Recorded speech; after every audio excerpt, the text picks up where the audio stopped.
Hi everyone, this is Lee Smith and you're joining me for a walkabout. So I've officially been in my apartment here in Vietnam for 1 month. So that means gotta pay my rent. And in Vietnam, cash is king, so I'm walking to the bank. Can't pay with a check, can't pay with a credit card. I have to pay my utilities, my rent, and my laundry all in cash. So thought while I was walking, thought I'd share how Vietnam has made an impression upon me.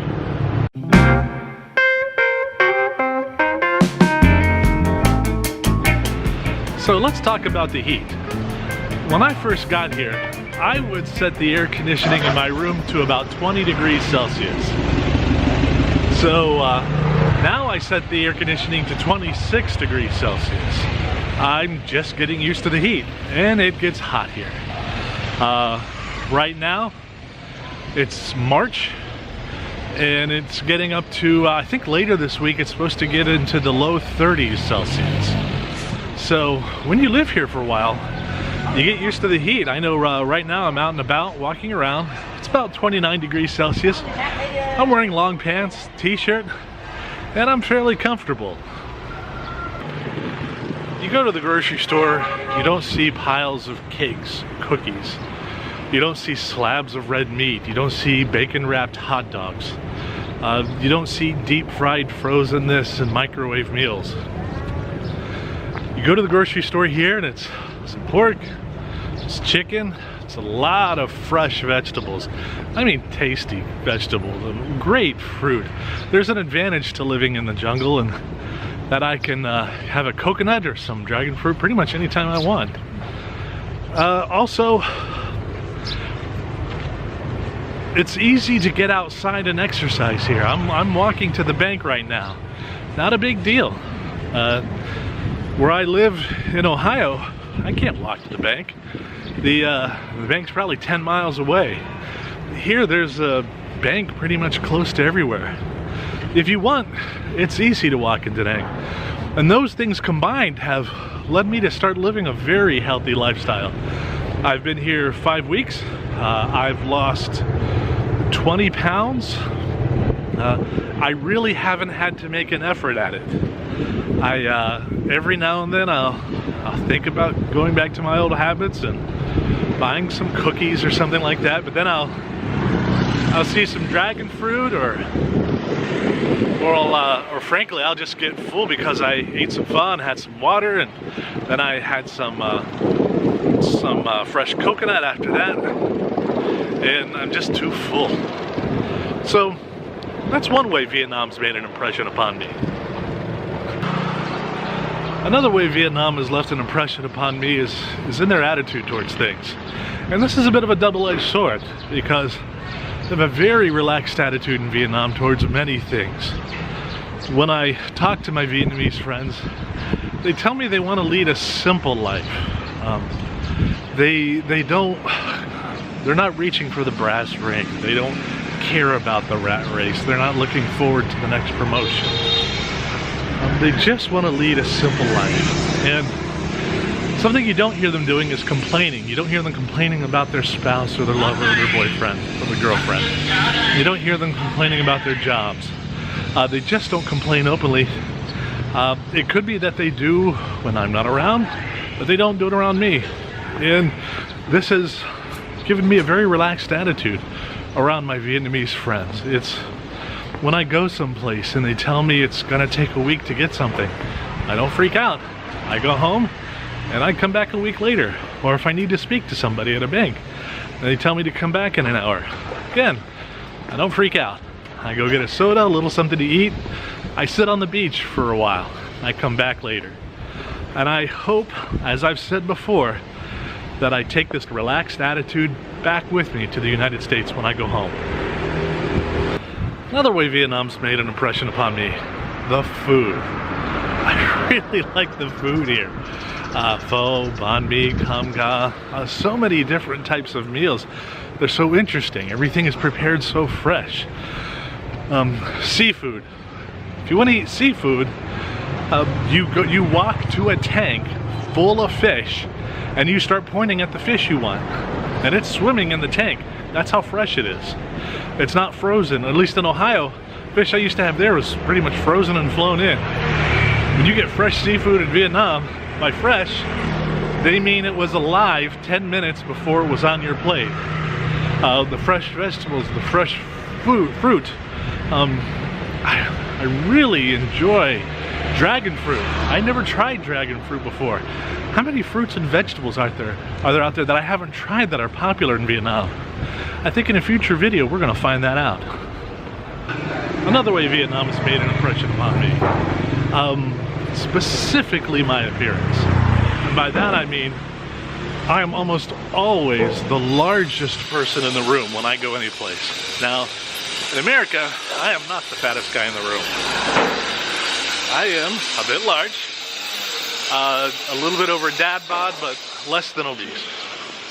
I am a hefty guy. But here, I am enormous. Here, I'm not only tall, I'm broad-shouldered. Everything is bigger about me. My gut's too big, my hips are too big, my shoulders are too big, my head's too big. I can't buy clothes here. I can't find shoes here. And everyone else is so skinny. I mean skinny, properly skinny.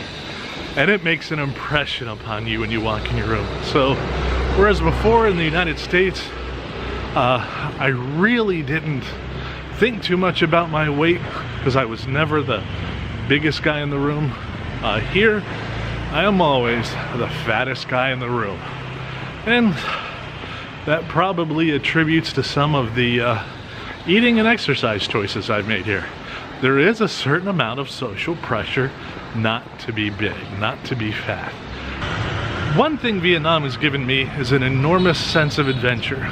Truth is, right now, I'm lost. And I don't care.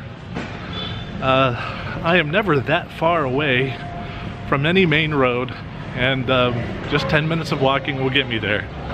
And the city's not so big that I can't get to a bus or flag down a cab and get myself home for a few dollars. So I don't worry.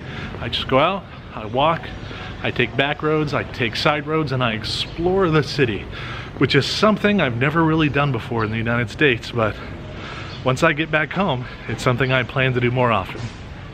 Alright, I'm still walking to the bank, and I have gone a lot farther north than I intended. I'm on the main road, which is no big deal because I'm going to walk down here to the road with the Dragon Bridge, head east, and I'm at my bank. Another thing, another impression that Vietnam has left with me is a matter of safety. At least as far as walking around as a pedestrian, I can honestly say there are situations where in the United States, walking down some dark alley at night, I would have felt unsafe, but here, I just don't have that issue. And perhaps it's partially ignorance. Perhaps it's the fact that I'm twice as large as any person I'm going to meet. And a lot of it is, being an American, I think sometimes they just don't want to deal with me. Don't get me wrong, people here are friendly, the children will say hello, the neighbors will say xin chào, but I think sometimes, like people who beg for money don't beg for me. People who are trying to sell straw hats to the Koreans, they don't bother me.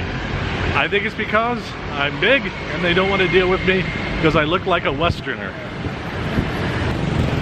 Alright, another way Vietnam has changed my outlook is travel time. Truth is, at least for me, I can't get anywhere here in a hurry. I walk, but even when I rent a car, the speed limits here are rather slow because of the lack of street lights and stop signs. So I can't get any place in a hurry. So back in America, if I had to spend 15 minutes driving somewhere, it was awful. But here in Vietnam, if it takes me 45 minutes to walk someplace, no big deal. I'm not in a rush. In the United States, I'd like to have a drink every now and then. A little bit of a wine snob. My favorite was a nice red Zinfandel, or I'd occasionally go out for a beer with my friends after work, but here it's coffee. strong coffee, the kind of coffee that'll put hair on anybody's chest. So I'm wondering, when I go back to America, am I gonna be disappointed by the not so strong coffee? I think the answer is yes. One of the things oh wait, there's my photocopy place. Hold on, I gotta make some copies. So I searched Google for photocopies, and I came to a place that repairs and sells photocopy machines, but they're nice enough to try to help me anyway. So I just left the photocopy place. I was getting copies of my passport because I'll need them to get my driver's license, and it's not a business that does photocopies, they repair copiers. But they had a machine. I think they were working on it. They unwrapped it. It was in plastic. They photocopied what I needed photocopied, and then when I asked them how much, they said no charge. Sent me on my way. These are the kinds of people I'm meeting in Vietnam. To wrap it all up, being in Vietnam, traveling like I have, and not just visiting. I mean, I live here.